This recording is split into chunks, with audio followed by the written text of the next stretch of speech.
2019 est l'année Bruegel. Mort il y a 450 ans, le maître flamand Pieter Bruegel, l'Ancien, est célébré en Belgique et en France, au musée de Flandre à Cassel dans le Nord. L'artiste, qui a vécu au XVIe siècle, pendant la période trouble de l'Inquisition, est connu pour ses paysages divers, sa tour de Babel, mais aussi le massacre des innocents. Bruegel l'Ancien fut le fondateur d'une dynastie de peintres avec ses fils Bruegel d'Enfer et Bruegel de Velours. L'exposition Fêtes et kermesses du temps des Bruegel montre surtout comment le peintre a représenté le monde paysan. Marion Banchet nous y emmène. Connu pour sa tour de Babel, le nom du peintre flamand Bruegel évoque le Moyen-Âge, ses paysages majestueux et ses personnages aux traits si expressifs. Mais c'est surtout attablé à la noce, en pleine ripaille, que les sujets populaires de Pieter Bruegel l'Ancien, mort il y a 450 ans, nous émeuvent. Une mine d'informations sur les us et coutumes de nos lointains cousins. Moi? Ah non, moi? Et oui, c'est bien les toiles de Bruegel l'Ancien qui ont inspiré les attitudes et mimiques truculentes de Jacouille la fripouille des visiteurs, ou encore la chanson La bière de Jacques Brel. Aujourd'hui, une exposition sur ses terres, à Cassel, dans la Flandre française, décortique son génie et son influence sur ses contemporains.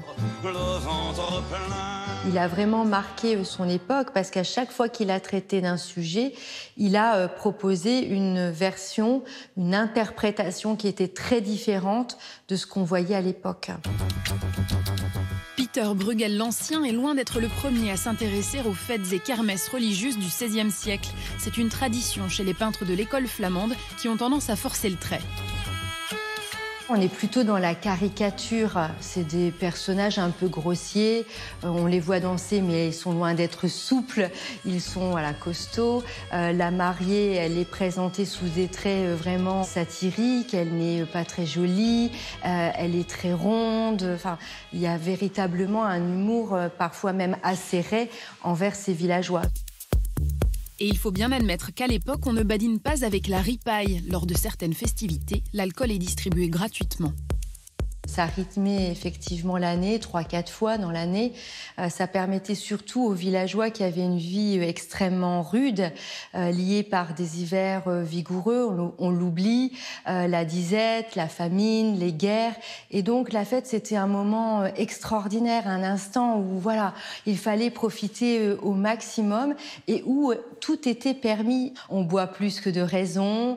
On s'embrasse, on s'enlace. Les interdits, on pouvait les transgresser ce jour-là. C'est un peu le monde à l'envers, comme lors du carnaval. Dans cet océan de débauche, le peintre, alors âgé d'une quarantaine d'années, choisit pourtant de s'attacher à la quiétude et au bonheur de ses sujets. Influencé par les écrits humanistes du philosophe Erasme, c'est l'âme des paysans qu'il veut sonder et délaisse la dimension moraliste de ses prédécesseurs. Il arrive à doser la dimension grivoise. Alors, on a des personnages qui sont en train de déféquer, des femmes qui urinent ou qui vomissent. Et toute cette dimension-là, Bruegel l'estompe justement pour faire ressortir davantage la liesse, la joie, le bonheur, la bonne humeur. En 1559, il y a une réelle volonté politique de réduire le temps des fêtes et des kermesses, notamment celle de Hoboken, qui est un petit village près d'Anvers. Et Bruegel va réaliser 2 dessins pour des gravures, la kermesse de Hoboken et la kermesse de Saint-Georges, justement pour défendre les kermesses en disant « laissez les paysans faire leur kermesse ». Il avance, je pense, comme argument que c'est extrêmement important pour l'ordre de pouvoir autoriser un désordre. Quelque part, c'est une paix sociale aussi derrière qui peut être maintenue. Pour pouvoir observer ces sujets au plus près sans être démasqué, on raconte que le lettré a l'habitude de se déguiser et réalise ensuite des croquis d'après nature. Sur la toile, il développe une technique très particulière pour retenir et guider le regard de ses spectateurs. La révolution, elle s'opère par sa manière finalement d'organiser l'espace qui est extrêmement scénarisé. C'est comme si on était finalement dans un petit théâtre. À vol d'oiseau, on entre dans la scène. Il arrive à jouer avec les vides, ce qui est extrêmement difficile et ce qui permet aussi de le détacher des compositions médiévales très saturées. Et par des mouvements en zigzag, il nous amène jusque dans les arrière-plans. Aujourd'hui, seules 3 de ces peintures consacrées aux fêtes et kermesses existent encore. Beaucoup ont disparu, mais on retrouve l'esprit des compositions de Pieter Bruegel l'Ancien chez de nombreux artistes flamands des XVIe et XVIIe siècles.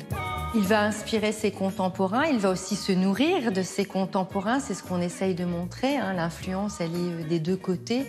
Et puis, il va fortement influencer son fils, Pieter II Bruegel, qui va reprendre la thématique des fêtes et qui va l'estampiller bruegelienne.